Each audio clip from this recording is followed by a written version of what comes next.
وأحسن منك لم تر قط عيني وأجمل منك لم تلد النساء خلقت مبرأ من كل عيب خلقت مبرأ من كل عيب كأنك قد خلقت كما تشاء كتاب أنزلناه إليك مبارك ليدبروا آياته وليتذكر أولو الألباب۔ یہ کتاب برکت والی ہے جسے ہم نے آپ کی طرف نازل فرمایا ہے تاکہ دانش مند لوگ اس کی آیتوں میں غور و فکر کریں اور نصیحت حاصل کریں۔ اللہم صلی علی سیدنا محمد وعلی آل سیدنا محمد بعدد کل ذرۃ مئۃ الف الف مرۃ۔ سامعین و ناظرین اکرام، السلام علیکم ورحمۃ اللہ وبرکاتہ۔ سامعین اکرام، سورہ عبسہ آیت نمبر 24 سے لے کر 37 تک آج کا سبق ہے، اور آج کا موضوع کیا ہماری روز قیامت کے لیے تیاری پوری ہے؟ اس کے ساتھ آج کے سبق کا آغاز کرتے ہیں۔ سب سے پہلے گزشتہ سبق کا اعادہ ہوگا۔ ثم السبیل یسرہ، پھر اس کے لیے رستہ آسان کر دیا۔ ثم اماتہ فاقبرہ، پھر اس کو موت دی، پھر قبر میں دفن کرایا۔ ثم اذا شاء انشرہ، پھر جب چاہے گا اسے اٹھا کھڑا کرے گا۔ کلا لما یقض ما امرہ، کچھ شک نہیں کہ اللہ نے اسے جو حکم دیا اس نے اس پر عمل نہ کیا۔ سامعین اکرام، سورہ عبسہ آیت نمبر 24، فَلْيَنْظُرِ الْإِنسَانُ إِلَىٰ طَعَامِهِ، پھر ذرا انسان اپنی خوراک کو دیکھے۔ اِنَّا صَبَبْنَا الْمَاءَ صَبًّا،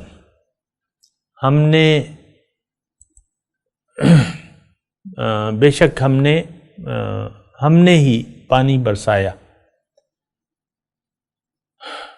ثُمَّ شَقَقْنَا الْأَرْضَ شَقًّا، پھر ہم نے ہی زمین کو عجب طریقے سے پھاڑا۔ فَأَنبَتْنَا فِيهَا حَبًّا، پھر اس کے اندر اگائے غلے دانے، وَعِنَبًا وَقَضْبًا، اور انگور اور ترکاریاں، وَزَيْتُونًا وَنَخْلًا، اور زیتون اور کھجوریں، وَحَدَائِقَ غُلْبًا، اور گھنے باغ، وَفَاكِهَةً وَأَبًّا، اور طرح طرح کے پھل اور چارے، متاعا لکم ولانعامکم، وہ تمہارے لیے سامان زیست ہیں اور تمہارے جانوروں کے لیے بھی۔ فَإِذَا جَاءَتِ الصَّاخَّةُ، پھر آخر کار جب وہ کان بہرے کر دینے والی آواز بلند ہوگی۔ سامعین اکرام، گزشتہ مضمون سے آج کا سبق پیوست ہے، اور اللہ تعالیٰ انسان کو اپنی نعمتیں گنوا رہا ہے، اپنی قدرتیں گنوا رہا ہے کہ دیکھو یہ ساری زمین جو ہے میں نے تمہارے لیے پیدا کی ہے، اس میں تمام نعمتیں میں نے تمہارے فائدے کے لیے پیدا کی ہیں، یہ کائنات میں نے تمہارے لیے پیدا کی ہے۔ آج کا جو سبق ہے، جو فَلْيَنْظُرِ الْإِنسَانُ إِلَىٰ طَعَامِهِ، آپ اپنے کھانے کو دیکھیں۔ کھانا انسانی ضرورت ہے، کھانے کے بغیر زندگی کا بحال نہیں رہ سکتی زندگی۔ کھانا اگر نہ ہوتا، یہ ساری چیزیں جو بیان ہوئی ہیں یہ نہ ہوتی تو ہماری زندگی جو ہے وہ نہیں گزر سکتی تھی۔ زندگی کی جو بنیاد ہے وہ کھانا پینا ہے، آپ کو معلوم ہے اچھے طریقے سے۔ لیکن اس کی جو اللہ تعالیٰ نے جو اس کے لیے طریقہ یعنی جو طریقہ کار ہے کھانے کے لیے جو اسباب اللہ تعالیٰ نے پیدا کیے ہیں سب سے پہلے اس کا تذکرہ ہے. اِنَّا صَبَبْنَا الْمَاءَ صَبًّا، پھر ہم نے اوپر سے میہ برسایا یعنی بارش برسائی.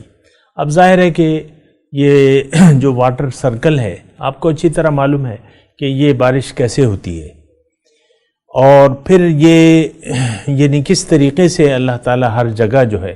اب مثال کے طور پہ یہاں تو سمندر نہیں ہے، مردان میں اس کے آس پاس تو سمندر نہیں ہے، اور بہت سے ایسے علاقے ہیں جہاں سمندر جہاں سے بہت دور ہے، لیکن وہ پانی جو سمندروں کا پانی گرم ہو کے بخارات میں تبدیل ہوتا ہے، پھر وہ بخارات اوپر چڑھتے ہیں، ہوائیں اس کو لے کے جاتی ہیں اور پھر جہاں بھی اللہ تعالیٰ پہنچانا چاہتا ہے وہاں پانی اللہ تعالیٰ برسا دیتا ہے. تو ایک پانی کا ایک نظام، پھر زمین کے اندر پانی، اوپر پانی نیچے پانی، تو یہ اللہ تعالیٰ نے ایک سبب بنا دیا ہے. ہم یعنی ایسے علاقے میں رہ رہے ہیں، یہ جو یعنی کراچی کا پانی کھارا ہے جو انڈر گراؤنڈ ہے، عام طور پہ وہ سمندر کے قریب ہے، لیکن ہمارا جو ہے یہ سارا میٹھا پانی ہے. لاہور میں، پشاور میں، مردان میں، جہاں بھی ہے پانی وہ میٹھا ہے. تو یہ یعنی اس کو میٹھا پانی اللہ تعالیٰ نے زمین کے اندر بھی رکھ دیا ہے، اوپر سے بھی برستا ہے. آپ سخت گرمیاں ہوتی ہیں، آپ دعائیں مانگتے ہیں، پھر بارش کی دعائیں مانگتے ہیں، یا خشکسالی ہوتی ہے پھر بارش کی دعائیں مانگتے ہیں. تو پانی جو ہے اللہ تعالیٰ کی ایک بہت بڑی نعمت ہے. پانی کے بغیر زندگی مشکل ہے، محال ہے، ناممکن ہے. وَجَعَلْنَا مِنَ الْمَاءِ كُلَّ شَيْءٍ حَيٍّ، پانی حیات کا ذریعہ ہے. بہرحال تو پھر اللہ تعالیٰ نے فرمایا کہ دیکھو جب پانی آ جاتا ہے اور تمہارا کام زمین میں دانے ڈالنا ہے، بس پھر اس کو دانے کو یعنی دانہ تو مٹی میں دبا ہوتا ہے، سخت زمین ہے، اس میں جو ہے کوپل نکل آتی ہے. ثم شققن، پھر ہم زمین کو پھاڑ کے، یا وہ دانہ زمین کو پھاڑ کے نکلتا ہے، اور فَأَنبَتْنَا فِيهَا حَبًّا، پھر اس سے اناج اگاتا ہے. وَعِنَبًا وَقَدْبًا، اور انگور اور ترکاریاں، زیتون اور کھجور اور گھنے باغ اور میوے اور گھاس، یہ تمام. اب آپ دیکھ لیں، یعنی یہ دیکھیں یہ ایک اللہ کی قدرت ہے. یہ ایک تو زمین کو اس نے باراور بنا دیا کہ جو دانہ ڈالو وہ اگائے. اب یہ دانے کس نے پیدا کیے ہیں مجھے آپ بتائیں. ایک لمبی طویل فہرست ہے سبزیوں کی، ترکاریوں کی، اناجوں کی، وغیرہ وغیرہ، پھلوں کی. تو یہ اللہ تعالیٰ چند ایک نام لے رہا ہے، زیتون، کھجور، انگور، ترکاری، اناج، یہ چند ایک نام ہے. اس میں ایک طویل فہرست ہے ترکاریوں کی اور پھلوں کی، گھاس، میوے، گھاس. پھر یہ ہے کہ آپ یہ دیکھیں کہ ہمارے جو جانور ہیں، جانوروں کو بھی اللہ نے پیدا کیا ہے. بکری کو گائے سے مختلف شکل دی ہے، اس کی ذمہ داریاں الگ ہیں، اس پہ اس کا کام الگ ہے. تو گائے بیل اس میں مطلب آپ کو معلوم ہے، یہ تو آپ کو سوچنا چاہیے نا کہ دیکھیں قسم قسم کی نعمتیں اللہ تعالیٰ نے ہمارے لیے پیدا کی، ہمارے لیے، میرے لیے اور آپ کے لیے پیدا کی. لیکن اب ان نعمتوں کا شکریہ ادا کرنا چاہیے تھا، اور شکریہ یہ ہے کہ ان نعمتوں کو اور زندگی کو بجا طور پہ، شکریہ کیا ہے کہ آپ اس کو بجا استعمال کریں، اس کو بے جا نہ استعمال کریں. شکر ادا کریں اللہ کی دی ہوئی زندگی کو اور نعمتوں کو اسی مقصد کے لیے استعمال کریں جس کا آپ کو حکم دیا گیا ہے، اور جس کا گلہ ابھی اللہ تعالیٰ نے فرمایا کَلَّا لَمَّا يَقْضِ مَا أَمَرَ، اس نے وہ کام نہیں کیا جس کا میں نے حکم دیا تھا. وَأَنِ اعْبُدُونِي هَذَا صِرَاطٌ مُسْتَقِيمٌ. سورہ یاسین میں ہے نا وہ مضمون کے قیامت کے دن اللہ تعالیٰ ہم سے کہے گا یا بنی آدم الم اقل لکم لا تعبدوا الشیطان، اے بنی آدم میں نے تمہیں نہیں کہا تھا کہ شیطان کی کی عبادت، اس کا کہنا مت مانو، وَأَنِ اعْبُدُونِي هَذَا صِرَاطٌ مُسْتَقِيمٌ، میرا کہنا مانو، یہ سیدھا راستہ ہے۔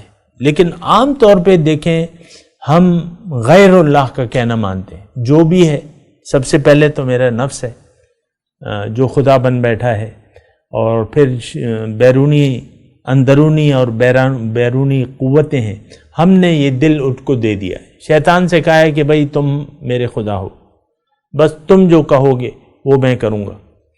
یہ اعلان جو ہے آج امت مسلمہ کی میں بات کرتا ہوں، باقی تو یعنی زبانی طور پہ بھی نہیں مانتے، لیکن یہ امت مسلمہ جو دعوے دار ہے کہ میرا رب اللہ ہے، لا الہ الا اللہ، یہ کلمہ بڑے زور و شور سے پڑھتے، ایسی محفل ذکر بھی ہوتی ہیں جن کو پتہ ہی نہیں کہ ہم کیا کہہ رہے، بس یعنی بڑے زور زور سے کلمے کا ورد ہوتا ہے، لا الہ الا اللہ۔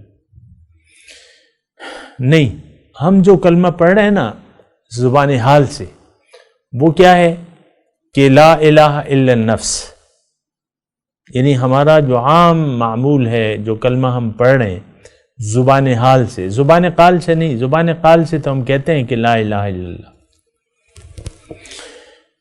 لیکن زبان حال سے ہم جو کلمہ پڑھ رہے ہیں، اور زبان حال سے کہنا والا کلمہ جو ہے وہ اصل میں یقین ہوتا ہے آپ کا۔ وہ کلمہ میں نے آپ کو سنا دیا، وہ اس کا مطلب یہی ہے کہ کوئی میرا معبود نہیں ہے، میں نے کسی کا کہنا نہیں ماننا سوائے اپنے نفس کے۔ آپ دیکھیں گھر میں بیٹھی ہوئی بیگم صاحبہ جو ہیں، وہ نماز تو بڑی پابندی سے پڑھتی ہیں، لیکن شوہر آتا ہے تو بس وہ شروع ہو جاتی ہیں، میں نے تمہیں یہ کہا تھا، وہ کہا تھا، کیوں نہیں کیا، اور پھر جو ہے جب ناراض ہو جائیں تو بولنا بند، اور ناراضگی جو ہے وہ پھر بعض اوقات جو ہے دشنام ترازی تک آ جاتی ہے، شوہر اور بیوی میں جھگڑا ہوتا ہے، اور ایسے ہزاروں خاندان ہوں گے جو یعنی آپس میں مزاج نہیں ملتے۔ اب ضروری تو نہیں ہے کہ شادی ہو اور مزاج بھی ملے، یہ تو دیکھیں امتحان ہے۔ میں ویسے ہی ایک بات کہہ رہا ہوں نصیحت کے لیے کہ دو مزاج اگر نہیں ملتے تو یہ تو دنیا ایک آزمائش ہے، ناموافق حالات میں آپ نے اللہ کی بندگی کرنی ہے اور ایک امتحان صحیح دینا ہے۔ اب مشکل سوال آ جائے تو آپ نے وہ پرچہ وہ آپ کیا کریں گے، وہ انکار کر دیں گے کہ نہیں یہ سوال مشکل ہے، یہ میں نے نہیں کرنا۔ نہیں، مشکل سوالات کا جوابات اچھے طریقے سے آپ کو اللہ تعالیٰ نے طاقت دی ہوئی ہے، آپ کو ضبط دیا ہوا ہے، آپ ان کو یہ بروئکار لانا ہوگا، اللہ کی بندگی، اللہ کے حکم کے سامنے سر جھکانا ہوگا۔ تو شوہر و بیوی میں اگر کوئی مزاج کا فرق ہے، ہوتا ہے عام طور پہ، ضروری تو نہیں ہے، اور یہ اچھی بات ہے۔ ویسے میں ایک بات کہہ رہا ہوں، اچھی بات ہے کہ آپ کو مخالف مزاج کی ساتھی ملا ہے، شوہر کو بیوی یا بیوی کو شوہر۔ موافق مزاج میں عام طور پر تو انسان کے بہکنے کا بہت زیادہ ڈر ہوتا ہے کہ یہ بالکل ہی اللہ تعالیٰ کو بس شوہر اچھا مل گیا یا شوہر کو بیوی اچھی مل گئی، بس دونوں راضی خوشی رہ رہے ہیں۔ اب اس میں امتحان کی تو کوئی بات نہیں ہے، شوہر کا اور بیوی کا مزاج مل گیا تو وہ تو بات ٹھیک نہیں ہے۔ مخالف، دیکھیں اللہ تعالیٰ نے ہر کام میں حکمت، اللہ تعالیٰ کے ہر کام میں حکمت ہوتی ہے۔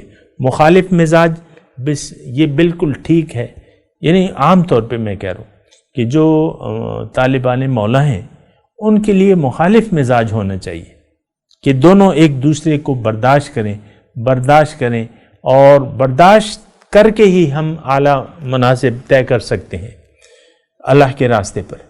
دیکھیں یہ تو ایک لمبا مضمون ہے، میں اس کو زیادہ نہیں کہہ رہا، لیکن میں ویسی ایک بات کہہ رہا ہوں۔ لیکن جو میں بات کر رہا تھا وہ یہ ہے کہ نعمت کو صحیح استعمال کرنا چاہیے۔ اللہ تعالیٰ نے یہ تمام نعمتیں ہمیں دی ہیں، یہ اس لیے ہیں کہ ہم اس کو ضائع نہ کریں اور اللہ کا شکریہ ادا کریں۔ وَاشْكُرُوا لِي وَلَا تَكْفُرُونَ کے الفاظ ہیں قرآن میں، تو میرا شکریہ ادا کرو اور میری ناشکری مت کرو. ہم تو ناشکری پہ تلے ہوئے ہیں بری طرح. اور بہت ہی مجھے یعنی بہت زیادہ افسوس بھی ہوتا ہے اور یہ الفاظ کہتے ہوئے بھی ہے، لیکن جب آپ لوگوں کی کیفیت دیکھتے ہیں، ان کی ذہنی کیفیت دیکھتے ہیں، ذہنی کیفیت کیا ہے ہماری اس وقت معاشرے کی، وہ یہ ہے کہ اللہ کو ہم نے کلی طور پہ نظر انداز کر کے زندگی گزار رہے ہیں. کلی طور پہ 1% بھی اللہ کی یاد ہمارے دل میں نہیں ہے. یہ تو جو ہے، جو ہم کر رہے ہیں، یہ تو رواج زمانہ ہے. یہ آباء و اجداد کی پرستش ہے.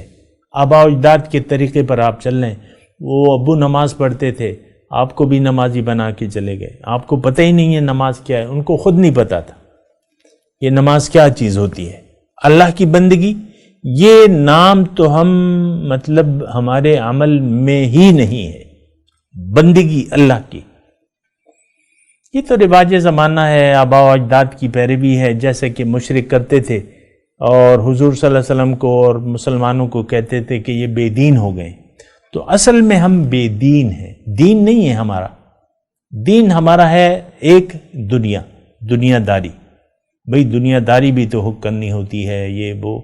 بہرحال ایک لمبی چوڑی یہ ہماری جرائم کی فہرست ہے. لیکن بات یہ ہے، اس کا نقصان ہمیں ہی ہونا ہے. یہ آیات میرے لیے ہیں اور آپ کے لیے ہیں. یہ سورہ عبسہ کی جو آیات آ رہی ہیں یا قرآن کی ہر آیت، وہ میرے لیے ہے. میں نے اس میں دیکھنا ہے. اب سوال یہ ہے، یہ ساری نعمتیں اللہ تعالیٰ بیان فرما رہے ہیں نا، اس میں ہمیں دیکھنا ہے کہ آیا ہم حق بندگی ادا کر رہے ہیں؟ آپ مجھے بتا دیں، کیا آپ اللہ کے بندے ہیں یا دنیا کے بندے ہیں؟ عام طور پہ ہم دنیا کے بندے ہیں. ہم زندگی گزارتے ہوئے اپنے مفادات کو دیکھ رہے ہیں. بیوی اپنے مفادات کو دیکھتی ہے، شوہر اپنے مفادات کو دیکھتا ہے. ہم سب اپنے مفادات کے تابع ہیں. اگر مزاج نہیں ملتا دونوں لڑتے رہتے ہیں. میاں بیوی اگر مزاج نہیں ملتا تو دونوں لڑتے رہتے ہیں. ساری عمر لڑائی جھگڑے میں گزار دیتے ہیں. میاں بیوی ٹھیک ہے، یعنی زندگی گزارتے رہتے ہیں. بس اوقات تو طلاق ہو جاتی ہے. شوہر غصے میں آتا ہے، وہ فوراً کہتا ہے نکل جاؤ میرے گھر سے. لیکن بعض اوقات دونوں یعنی زندگی گزارتے بھی ہیں لیکن لڑتے لڑتے گزار دیتے ہیں. میرے خود اپنے سامنے ایسے بہت سارے گھرانے ہیں کہ جن کے مزاج نہیں ملتے، ساری زندگی بیوی شوہر کے پیچھے لگی ہوئی ہے، شوہر بیوی کو کوستا رہتا ہے. مثال کے طور پہ عرض کرو تو ایسا نہیں ہے. دیکھیں اصل ہم سے ڈیمانڈ ہے بندگی کی. کلا لما یقدم ما امر. ابھی ہم نے پڑھا ہے نا کہ اس نے وہ کام نہیں کیا. انسان نے وہ کام نہیں کیا جو اس کو حکم دیا گیا تھا. اور پھر اسی صورت میں آپ نے پڑھا آیت نمبر 17 میں قتل الانسان ما اکفر. انسان ہلاک ہو جائے، ہو گیا انسان جس نے ناشکری کی زندگی گزاری. دیکھیں ناشکرے لوگوں کی جگہ جہنم ہے. وہ ایک الگ بات ہے کہ ہمارا تو نہ جنت پر یقین ہے نہ جہنم پر یقین ہے. یہ بڑا ایک کٹھن معاملہ ہے. بہرحال آج کی سبق کی طرف آتے ہیں. فَلْيَنْظُرِ الْإِنسَانُ إِلَىٰ طَعَامِهِ إِنَّا صَبَبْنَا الْمَاءَ صَبًّا ثُمَّ شَقَقْنَا الْأَرْضَ شَقًّا فَأَنبَتْنَا فِيهَا حَبًّا وَعِنَبًا وَقَضْبًا وَزَيْتُونًا وَنَخْلًا وَحَدَائِقَ غُلْبًا گھنے باغ وَفَاكِهَةً وَأَبًّا میوے اور گھاس مَتَاعًا لَكُمْ وَلِأَنْعَامِكُمْ تمہارے لیے اور تمہارے جانوروں کے لیے. تو جب قیامت فیضا جاءت الصاخہ، جب قیامت کا غل مچے گا، یعنی جب قیامت آئے گی اور قیامت کا غل مچے گا تو پھر کیا ہوگا؟ یوم یفر المرء من اخیہ، اس دن آدمی اپنے بھائی سے بھاگے گا، دور بھاگے گا.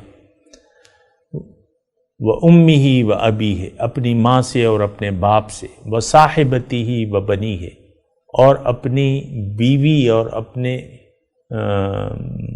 بیٹے سے، لکل امرئ منہم یومئذ شأن یغنیہ، ہر ایک شخص اس روز ایک فکر میں ہوگا جو اسے مصروفیت کے لیے بس کرے گا۔ کیا مطلب؟ اس کا مطلب یہ ہے کہ اس دن جو گھبراہٹ ہوگی، جو فکر ہوگی، ہر شخص کو اپنی پڑی ہوگی، وہ کسی رشتے کو خاطر میں نہیں لائے گا۔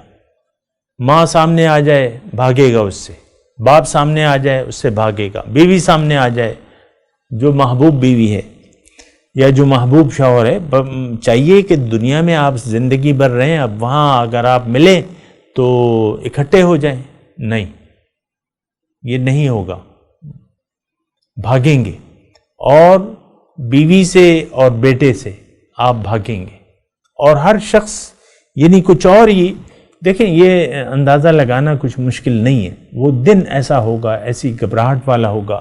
پھر دوزخ جو ہے وَبُرِّزَتِ الْجَحِيمُ لِمَنْ يَرَى، جہنم ظاہر کر دی جائے گی۔ اوہ، اللہ تعالیٰ مجھے اور آپ کو بچائے۔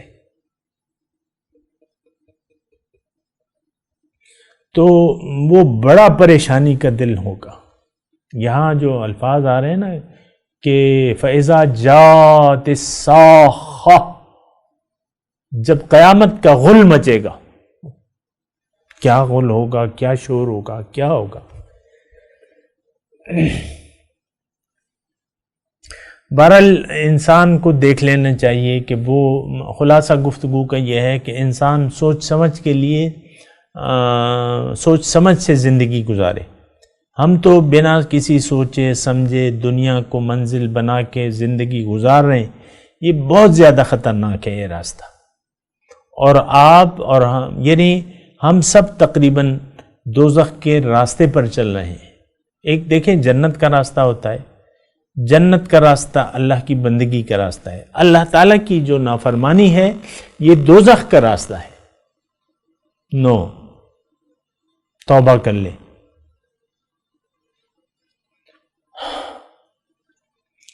میں تلاوت کرتا ہوں، میرے ساتھ دہرائیے۔ اعوذ باللہ من الشیطان الرجیم، بسم اللہ الرحمن الرحیم۔ فَلْيَنْظُرِ الْإِنسَانُ إِلَىٰ طَعَامِهِ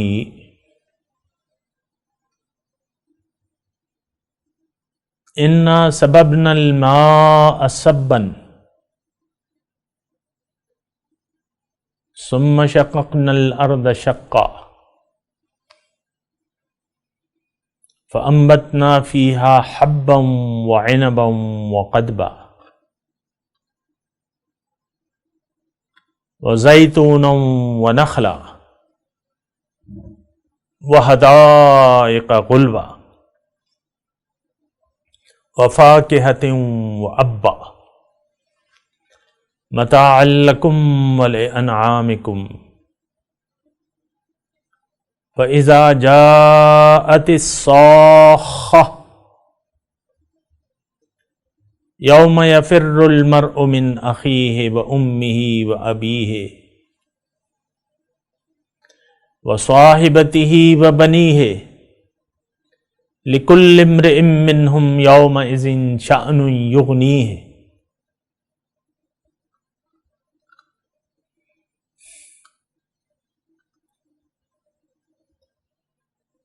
ترجمہ سنا دیں۔ فَلْيَنْظُرِ الْإِنسَانُ إِلَىٰ طَعَامِهِ، بس انسان کو چاہیے کہ اپنے کھانے کی طرف دیکھے۔ انا سببنا الماء صبا، بے شک ہم نے ہی پانی برسایا۔ ثم شققنا الارض شقا، پھر ہم نے ہی زمین کو چیرا پھاڑا۔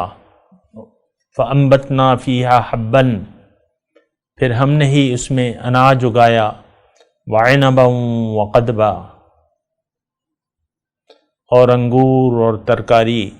وزیتونا ونخلا، اور زیتون اور کھجور، وحدائق غلبا اور گھنے گھنے باغ، وفاکہۃ وابا اور میوے اور چارہ، متاعا لکم ولانعامکم یہ سب تمہارے لیے اور تمہارے چارپایوں کے لیے بنایا۔ فَإِذَا جَاءَتِ الصَّاخَّةُ تو جب قیامت کا غل مچے گا، شور ہو جائے گا، یوم یفر المرء من اخیہ اس دن آدمی اپنے بھائی سے دور بھاگے گا، وَأُمِّهِ وَأَبِيهِ اور اپنی ماں اور اپنے باپ سے، وَصَاحِبَتِهِ وَبَنِيهِ اور اپنی بیوی اور اپنے بیٹے سے، لِكُلِّ امْرِئٍ مِّنْهُمْ يَوْمَئِذٍ شَأْنٌ يُغْنِيهِ ہر شخص ایک فکر میں ہوگا اس دن جو اسے مصروفیت کے لیے کافی ہوگا، یعنی ہر شخص اپنی دھن میں ہوگا کہ میں کسی طریقے سے بچ جاؤں۔